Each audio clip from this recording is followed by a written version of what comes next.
of a solid in liquid. When a non-volatile solute is added to a non-volatile solute is added to volatile liquid solvent. So let the non-volatile solute is A. Here the non-volatile solute is A and volatile liquid solvent is B.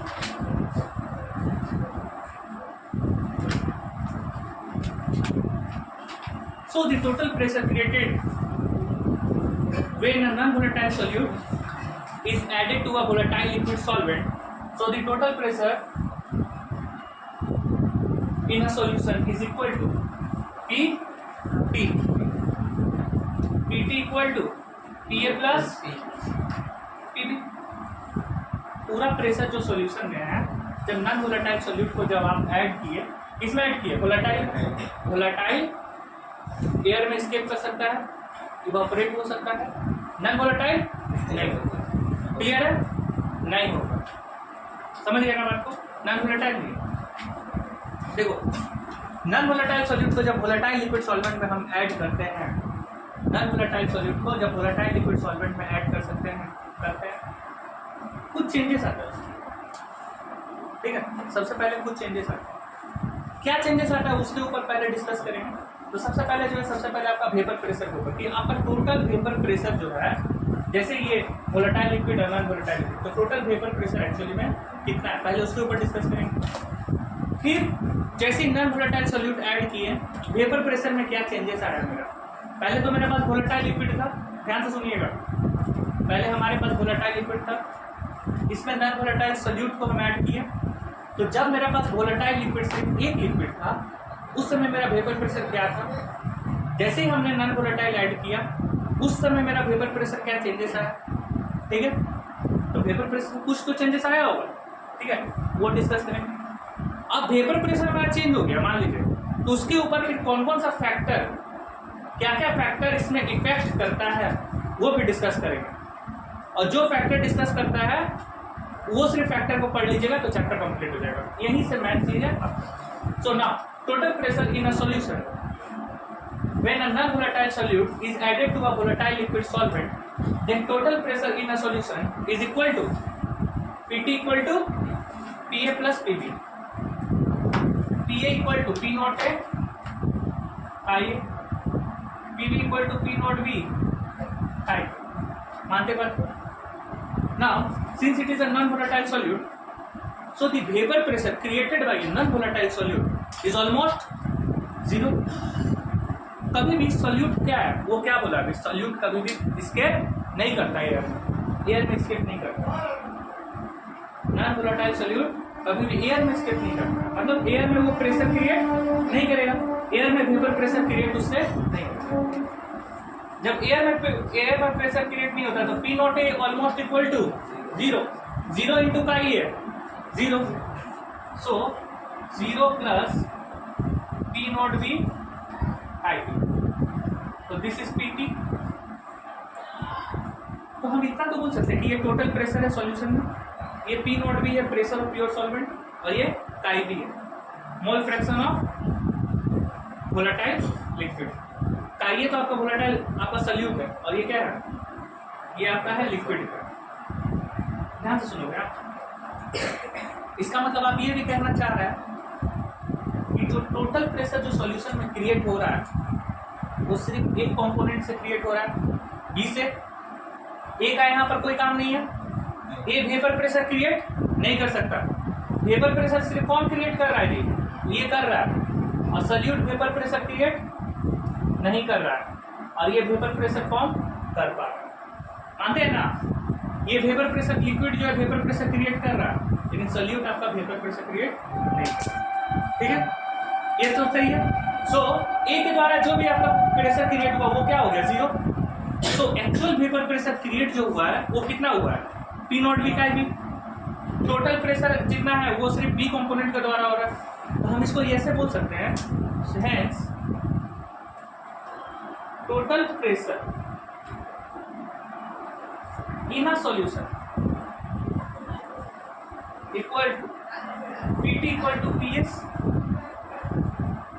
Pt equal to PS। Pt अगर total pressure है ना जी solution में, तो Pt दोनों का मिलाकर है, तो हम इसको Pt को हम नहीं बोल सकते pressure in a solution. Solution का टोटल प्रेशर PS हो गया, Pt को PS। अब बोलिएगा कंपोनेंट क्या है यहाँ पर, दो है नहीं है, एक ही कंपोनेंट के द्वारा प्रेशर क्रिएट हो रहा है। तो जब एक कंपोनेंट के द्वारा प्रेशर क्रिएट हो, किसके द्वारा, B के द्वारा, जब एक कंपोनेंट के द्वारा प्रेशर क्रिएट हो B के द्वारा हो रहा है, तो हमको जब दो कंपोनेंट रहता है तब हम B लिखेंगे। जब मेरे पास A और B दो रहता है तब हम P नॉट B लिखेंगे। अगर मेरे पास सिर्फ सिंगल कंपोनेंट है, जरूरत नहीं लिखने का, कोई जरूरत नहीं आपको लिखने का। आपके पास जब दो कंपोनेंट रहेगा तब ना लिखिएगा। सो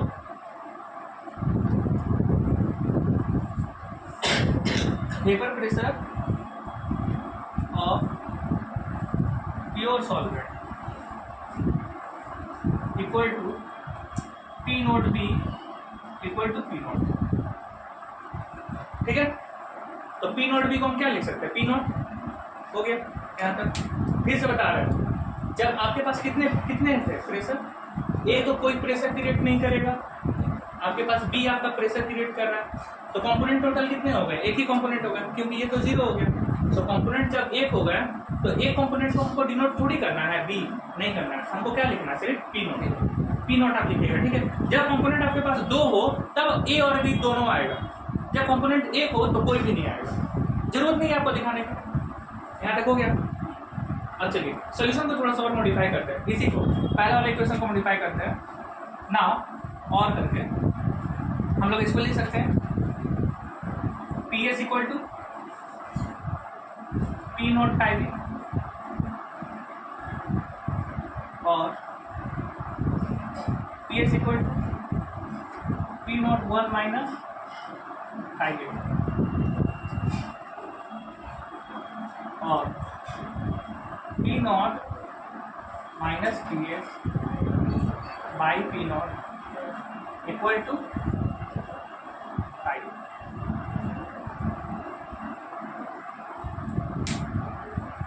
है कि नहीं?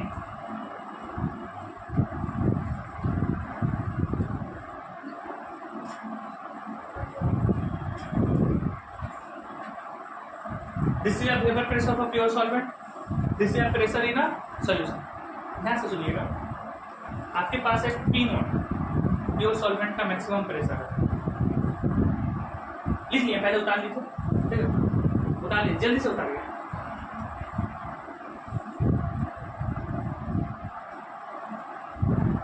ठीक है,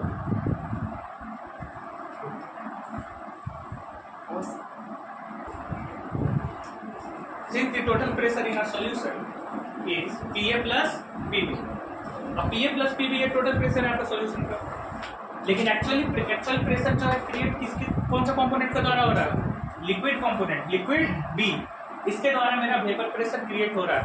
लेकिन नॉन वोलेटाइल सॉल्यूट जो आपका A है वो वेपर प्रेशर क्रिएट नहीं करेगा। यहाँ तक ठीक है।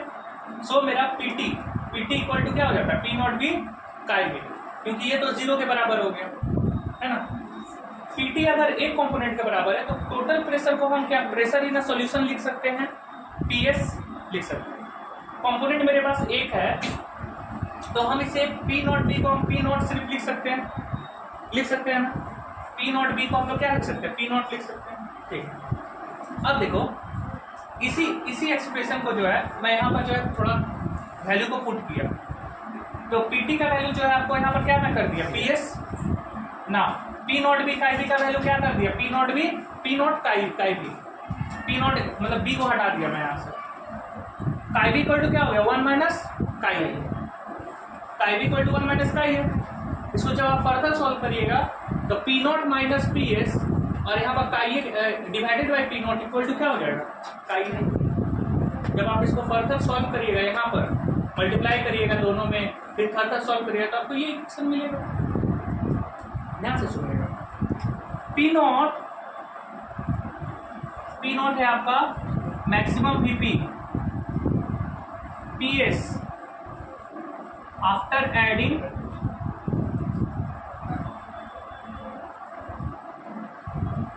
Vapour pressure after adding non volatile solute.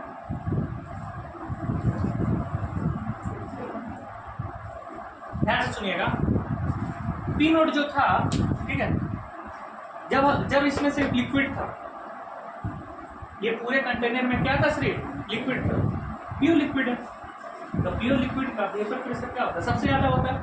पानी को बॉईल करिएगा सबसे ज़्यादा, आप उसमें फिर चावल बना रहे हैं, ठीक है, तो पहले पानी को हम बॉईल करते हैं, वाटर को बॉईल कर लिए, चावल बन रहा है मेरा, तो पी नॉट, उसका वेपर प्रेशर सबसे ज़्यादा।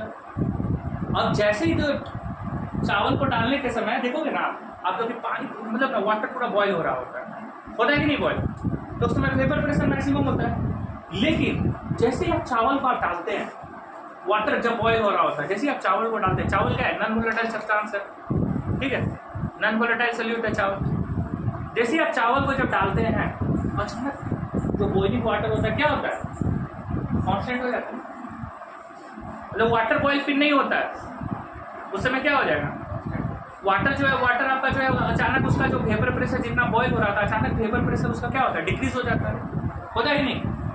तो जैसे ही आप नॉन वोलेटाइल सॉल्यूट इसमें ऐड करिएगा, उस समय जो टोटल प्रेशर, उस सॉल्यूशन का जो टोटल प्रेशर होगा, वो vapour pressure after adding non volatile solute decreases, vapour pressure decrease हो जाएगा। यानी कि हम बोल सकते हैं कि पी नॉट आपका मैक्सिमम प्रेशर था, अब प्रेशर इन सॉल्यूशन क्या हो गया, मिनिमम प्रेशर, मतलब मिनिमम नहीं, मतलब total pressure in solution, vapour pressure आपका डिक्रीज हो गया, उस समय वेपर प्रेशर डिक्रीज हो गया, बोल सकते हैं ना। सो ये मैक्सिमम प्रेशर है, जब भी रहेगा प्योर कंपोनेंट आपका वो मैक्सिमम प्रेशर होगा, और ये pressure in solution P not minus P S by P not equal to chi A, where chi A is the mole fraction of a non volatile solute. अब इससे क्या relation क्या समझते हैं, रिलेशन ये है कि वेपर प्रेशर मेरा क्या हो रहा है, लो हो रहा है after adding non volatile solute, after adding non volatile solute vapour pressure decreases, so this is called relative lowering of vapour pressure, इसी को हम लोग बोलते हैं relative lowering of vapour. Okay, so write down the first point,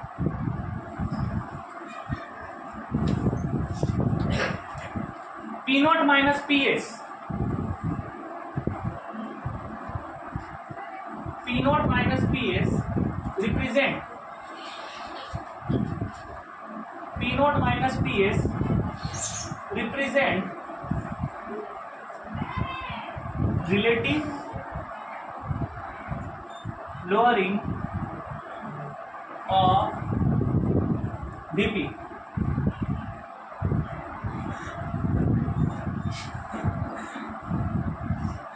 When non-volatile solute is added, relative lowering of VP when non-volatile solute is added.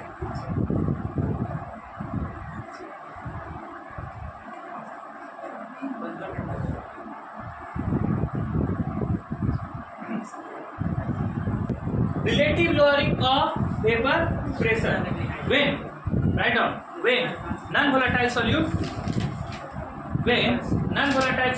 is added to volatile liquid solvent, when non-volatile solute is added to volatile liquid solvent.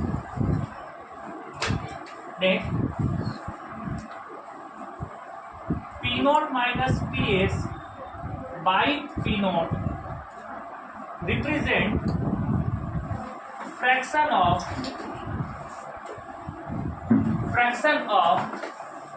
relative lowering of VP. Relative lowering of VP. P naught minus PS by P naught. ये क्या बताएगा? ये fraction बताएगा। अब बोलोगे sir fraction कैसे बता रहा है? तो ध्यान से सुनिएगा डियर। मान लीजिए आपके पास जो है, आपके पास कोई 5 रुपीज था, ठीक है? ध्यान से सुनिएगा, फ्रैक्शन का मतलब बता रहा है। आपके पास 5 रुपीज था, अचानक आपका जो आपका 5 रुपीज जो है, 5 रुपीज क्या हुआ, 5 रुपीज में 2 रुपीज खर्च हो गया। भाई बात नहीं, देखिए अचानक 5 रुपीज में 2 रुपीज खर्च हो गया, ठीक है? तो अमाउंट आपके पास जो लेफ्ट बचा है वो है 3। तो यहाँ पर जो है हम इसको बोल सकते हैं 5 माइनस 3, सॉरी मतलब 5 माइनस 2, 5 माइनस 2 किस पर? 5 पे। मानते हैं ना बात को, फ्रैक्शन। तो 5 minus 2 by 5, P not minus P S by P not, compare कर लो। So this is actual fraction of relative lowering of VP. कितना लो हो, आप समझ रहे हैं? 5 रुपए से आपके पास 3 रुपए हुआ, यानी कि 2 रुपए कम हुआ था। 5 माइनस 2 किस पर? 5 पर। सिमिलरली पी नोट में पी एस कम हो गया, कुछ पेपर पर से कम हुआ, किस पर? पी नोट पर। अच्छा, इसको हम परसेंटेज में कन्वर्ट करना चाहते हैं, इंटू 100। इसको क्या करेंगे? Into 100। So write down the third number point.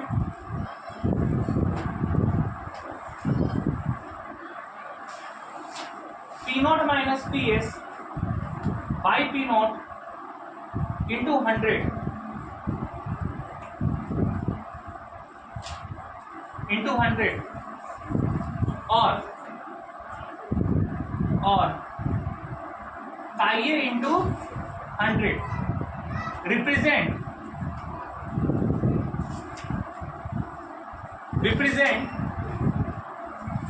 Percentage of relative lowering of VP. Represent percentage of relative lowering of VP. Clear है? तो ये दोनों जो है, अगर ये माइनस इंटू 100 करेंगे तो आपको काइए इंटू भी तो 100 कर सकते हैं ना, क्योंकि ये दोनों आपस में इक्वल था ना। जब इसमें इंटू 100 करें तो काइए भी इंटू 100 करेंगे, वैल्यू सेम आएगा।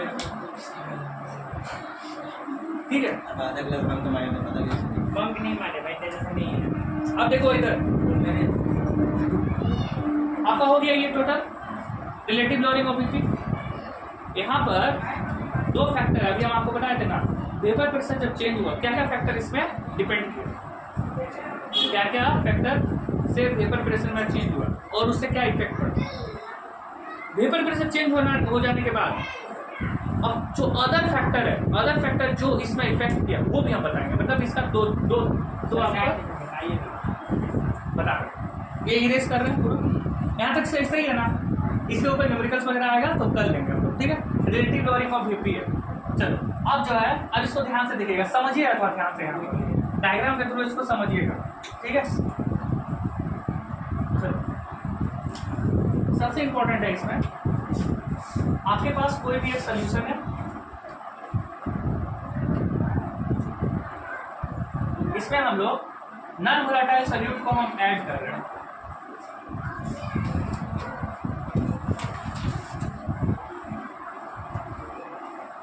नॉन वोलेटाइल सॉल्यूट को ऐड किए, ठीक है। आपके पास प्योर लिक्विड था ये, this is your pure liquid.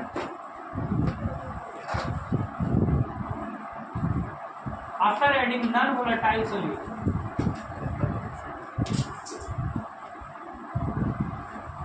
यहां पर जो है सॉल्यूट हो गया नॉन वोलेटाइल और ये हो गया volatile liquid and this is solute, और ये क्या है? लिक्विड। नॉन वोलेटाइल सॉल्यूट डालने से वेपर प्रेशर और सॉल्यूशन भी कम करेगा, वही बता। सॉल्यूशन में प्योर लिक्विड है, इस समय इसका वेपर प्रेशर मेरा सबसे ज्यादा होगा, मानते हैं ना। इस समय जो वीपी है आपका सबसे ज्यादा होगा, वीपी सबसे ज्यादा। प्योर वाटर को बॉईल करोगे, हाई वेपर प्रेशर, कोई दिक्कत है यहाँ पे। प्योर वाटर को जब आप बॉईल कर रहे हो तो वेपर प्रेशर सबसे ज्यादा होता है, ध्यान दीजिएगा यहाँ पर। जैसे ही हम इसको ऐड कर दिए, ऐड करने के बाद देखो मॉलिक्यूल्स कुछ इस तरह से आपको दिखाई देगा। आपके पास ये वाटर था, इसमें नॉन वोलेटाइल सॉल्यूट आ गया, वाटर मॉलिक्यूल में नॉन वोलेटाइल सॉल्यूट ऐसे देख रहे हैं, ये आ गया। इसको हम लोग क्या बोलते हैं? क्लम्स बोलते हैं। क्लम्स, नॉन वोलेटाइल सॉल्यूट एक तरह से क्या होता है? क्लम्स होता है। पढ़े होंगे क्लम्स के बारे में? कभी नहीं पढ़े? मतलब सॉइल का बहुत सारा, सॉइल का बहुत बड़ा बड़ा जो टुकड़ा होता है ना, उसको हम लोग क्लम्स बोलते हैं। Soil big soil big size of the soil is known as slums.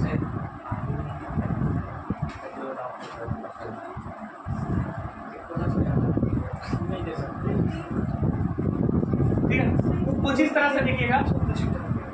अचानक मतलब ये जो नंबर ऑफ मॉलिक्यूल्स है यहाँ पर देखिएगा, वेपर प्रेशर इंक्रीज है। क्यों? अगर इसमें नंबर ऑफ मॉलिक्यूल्स मेरा यहाँ पर n था तो total n molecules vapour pressure में पार्टिसिपेट कर रहा होगा, n नंबर ऑफ मॉलिक्यूल्स। जितना नंबर ऑफ मॉलिक्यूल्स मेरा नीचे था उतना नंबर ऑफ मॉलिक्यूल्स मेरा वेपर में पार्टिसिपेट किया और वो वेपर फॉर्म कर गया। मानते हैं बात को? जितना मॉलिक्यूल्स यहाँ था उतना मॉलिक्यूल्स यहाँ पर भी पार्टिसिपेट किया होगा। क्या यहाँ पर जितना मॉलिक्यूल्स था नॉन वोलेटाइल सॉल्यूट ऐड करने से उतना मॉलिक्यूल्स वेपर प्रेशर में पार्टिसिपेट किया होगा? नहीं ना करेगा। ऐसा कारण क्या है? तो पहला कारण है vapour pressure decreases when you add non volatile solute. Vapour pressure मेरा क्या हो गया? डिक्रीज हो गया। वेपर प्रेशर डिक्रीज हो गया। आप सही बोल रहे हैं, मेरा वेपर प्रेशर डिक्रीज हो गया। वजह what is the reason? Reason इसमें क्या है? मतलब वेपर प्रेशर डिक्रीज हो गया क्यों? किसके वजह से? मतलब कुछ तो हुआ होगा ना, वेपर प्रेशर अचानक डिक्रीज हो गया। हम ऐड किए हैं vapour pressure decrease, non volatile solute को ऐड किया ना, मतलब क्या चेंजेस कुछ आया?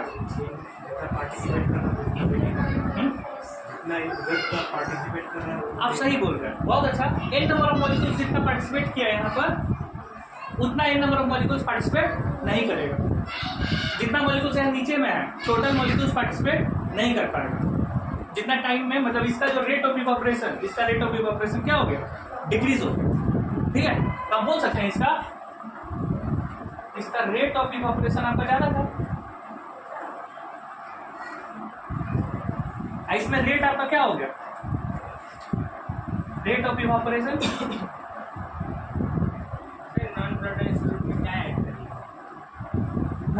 वोलेटाइल में ऐड किया, नॉन वोलेटाइल सॉल्यूट ऐड किया। सॉल्यूट कोई भी सॉलिड पार्ट ऐड किया। रेट ऑफ इवैपोरेशन डिक्रीजेस है ना जी, ये evaporation rate of evaporation decreases क्यों? वजह क्या? बात तो एक ही है, वेपर प्रेशर डिक्रीज इंक्रीज है, वेपर प्रेशर डिक्रीज, बात एक ही है।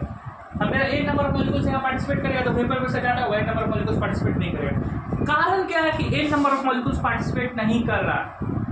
जितना मॉलिक्यूल्स यहाँ पर है उतना मॉलिक्यूल्स पार्टिसिपेट नहीं कर रहा। पहला रीजन क्या है? पहला रीजन क्या, कोई वॉल्यूम में चेंज आया है? वॉल्यूम मेरा जितना पहले था नॉन वोलेटाइल सॉल्यूट ऐड करने से हो सकता है अवेलेबल जो वॉल्यूम है मॉलिक्यूल्स का वो क्या हो गया? अवेलेबल वॉल्यूम कम गया ना। हर एक मॉलिक्यूल्स के लिए अवेलेबल वॉल्यूम यहाँ पर इजीली जा रहा है ना, तो हर एक मॉलिक्यूल्स के लिए जो अवेलेबल वॉल्यूम है नॉन वोलेटाइल सॉल्यूट ऐड करने से अवेलेबल वॉल्यूम का बात कर रहे हैं। अवेलेबल वॉल्यूम क्या उतना हो पाएगा? देख रहे हैं साइज, देख रहे हैं वोलेटाइल, हर मॉलिक्यूल के बीच में क्या आ गया? नॉन वोलेटाइल आ गया, तो अवेलेबल वॉल्यूम क्या हो गया? डिक्रीजेस।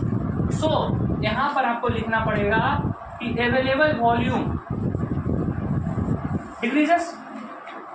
यहाँ पर जितना वॉल्यूम था प्रीवियस वॉल्यूम के कंपेयर में अभी जो अवेलेबल वॉल्यूम है वो क्या हो गया? डिक्रीज हो गया। अगर अवेलेबल वॉल्यूम डिक्रीज हो गया तो सरफेस एरिया डिक्रीज हो गया।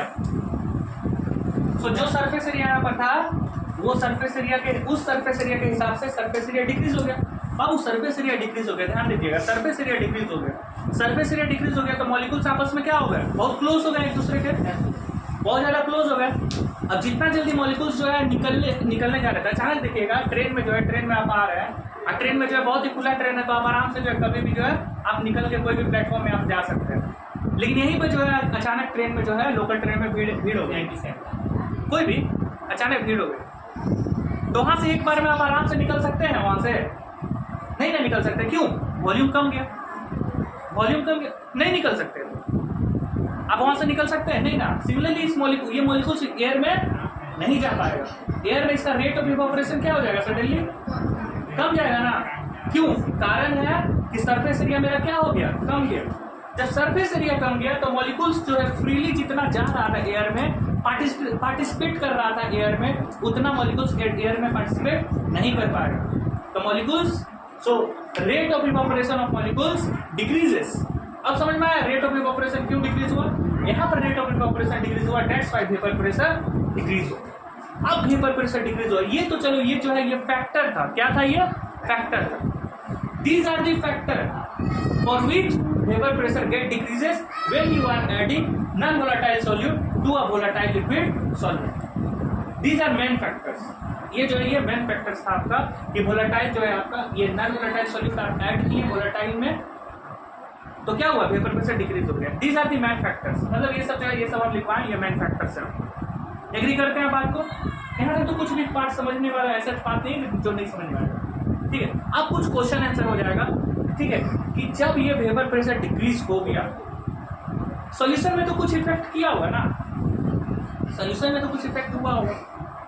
अब सॉल्यूशन में क्या क्या इफेक्ट हुआ उस चीज के ऊपर हम थोड़ा सा गौर करते हैं। सॉल्यूशन में क्या क्या मेरा इफेक्ट हुआ, चलिए थोड़ा सा इफेक्ट हम पढ़ते हैं सॉल्यूशन में, ध्यान दीजिएगा सॉल्यूशन में इफेक्ट। अब सबसे पहले जो है वेपर प्रेशर जब डिक्रीज हो, वेपर प्रेशर डिक्रीज हो गया। अब एक एग्जांपल हम देते हैं, हाँ ध्यान सुनिए। अचानक जो है अचानक मान लीजिए घर में एक कार्यक्रम हो रहा है, मतलब सडनली कुछ गेस्ट आ गए और घर में आप अकेले हैं, अचानक आपको चावल बनाना पड़ रहा है। पानी जो है पानी को आप क्या किए? वाटर को पहले प्योर वाटर को आप चढ़ा दिए बॉयल होने के लिए, यही करते हैं ना, प्योर वाटर पहले बॉयल हो रहा है, प्योर वाटर बॉयल हो गया। अब उसके बाद क्या ऐड किए? चावल ऐड किए। चावल आपका क्या है? Non volatile solute. पानी में चावल को आप ऐड कर दिए, ठीक है। चावल को जब ऐड किए, जैसे ही चावल ऐड किए वेपर प्रेशर जो बॉयल हो रहा था चावल वो क्या हो रहा था? डिक्रीज हो गया। यही हो रहा था ना, ठीक है, यहाँ तक ठीक है। चावल ऐड करने के बाद जब चावल आप ऐड कर दिए हैं, फ्लेम को क्या करते हैं आप? प्लस करते हैं ना माइनस करते हैं? आप फ्लेम को उस समय क्या करते हैं? प्लस करते हैं। नोटिस किए कभी फ्लेम को आप क्या करते हैं? प्लस करते हैं। प्लस करते क्यों? प्लस करते हो ना। तो पहला फैक्टर मेरा क्या चेंजेस आया? पहला जो फैक्टर जो चेंजेस इफेक्ट जो आया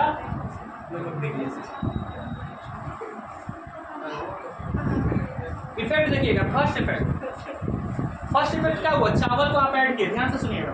आपने चावल को पानी में ऐड किया, चावल को जब पानी में ऐड किए तो वेपर प्रेशर में क्या हो गया? डिक्रीज। पानी बॉयल जो हो रहा था पहले, पानी बॉयल नहीं हो रहा, वेपर प्रेशर डिक्रीज। कल से चावल बनाओगे, ठीक है, समझ में आएगा। देखो तो vapour pressure relative lowering of VP, ये जो लिखवा रहा हूँ ये आपका main effects. Effect when non volatile solute is added to volatile liquid solvent. ये क्या इफेक्ट क्या आया? When non volatile solute is added to volatile liquid solvent, तो इफेक्ट क्या आया? चेंजेस क्या आया? ठीक है, तो ये effect relative lowering of VP first effect आया। दूसरा इफेक्ट, सेकेंड इफेक्ट देखिएगा। अब आप क्या किए हो? जब पानी जो है पानी जब आपका ठंडा हो, मतलब चावल को जब आप ऐड कर दिए, फ्लेम को क्या किए थे आप? प्लस किए। फ्लेम को प्लस करना मतलब आपका बॉइलिंग पॉइंट को क्या करना? इंक्रीज करना, मतलब एलिवेट करना। आपने बॉइलिंग पॉइंट को क्या कर दिया? एलिवेट कर दिया। सो नेक्स्ट फैक्टर आपका है एलिवेशन ऑफ बीपी, जिसको हम लोग बोलते हैं boiling point. Elevation of boiling point,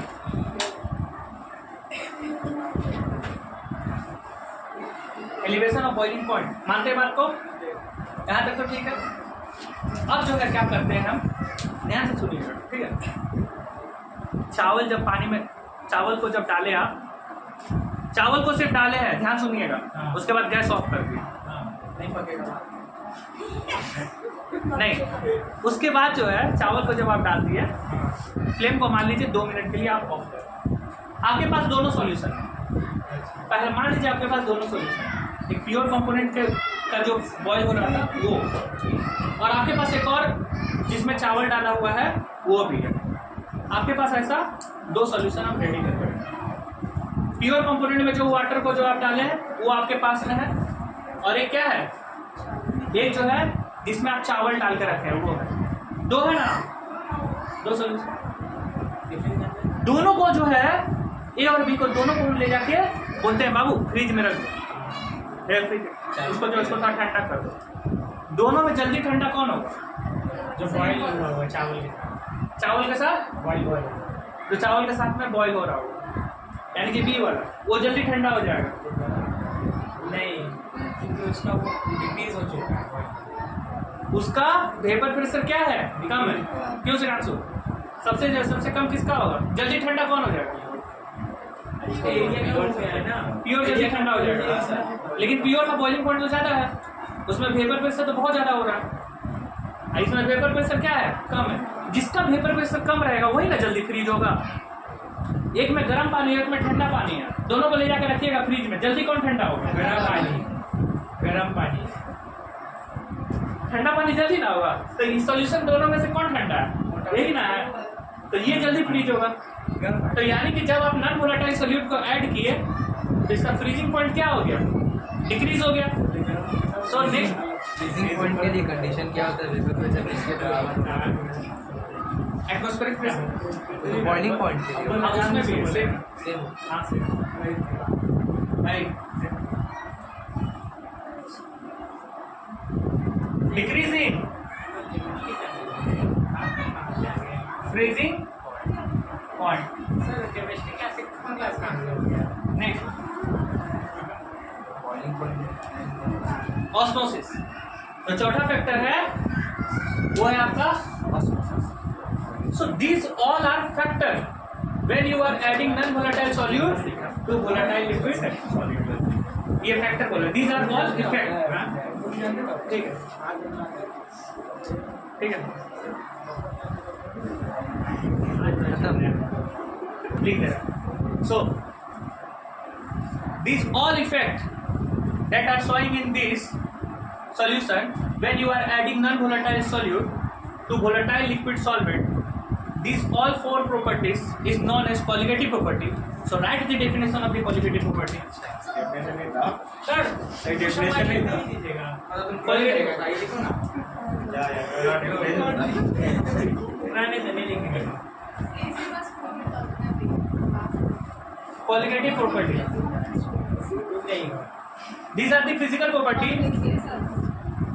These are the physical property.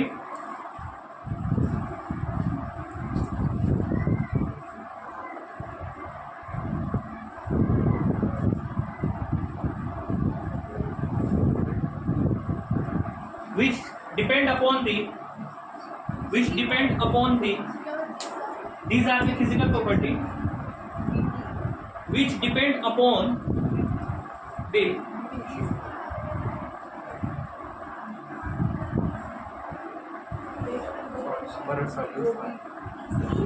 number of moles of solute particles. Number of moles of solute particles which depend upon number of moles of solute particles irrespective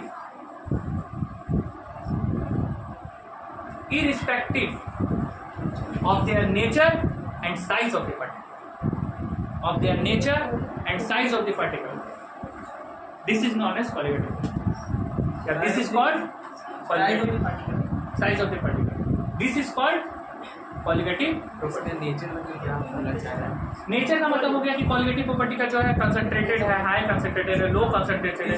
this all are मतलब nature, मतलब colligative property का nature हो गया। वो colligative property का colour कैसा है, order मतलब ऑर्डर उसका कैसा है, मतलब ये सब नेचर है उसका। और हम लोग फिजिकल प्रॉपर्टी जो बात करते हैं तो ये क्या बोलते हैं, साइज। तो शेप साइज वॉल्यूम इसके ऊपर भी डिपेंड नहीं करता, तो इसलिए ना तो नेचर के ऊपर डिपेंड करेगा ना ही साइज के ऊपर डिपेंड करेगा, ये सिर्फ डिपेंड करता है तो एन नंबर ऑफ जो था आपका दिखाया था मैं, N number of moles of solute particles, only solute particles. Solute आपका नॉन वोलेटाइल होना चाहिए irrespective of size and nature. ठीक है, हम वो क्लास जो है वो क्लास में ये चारों का चारों खत्म कर देंगे, चैप्टर फिनिश, ये चार फिनिश कर देंगे।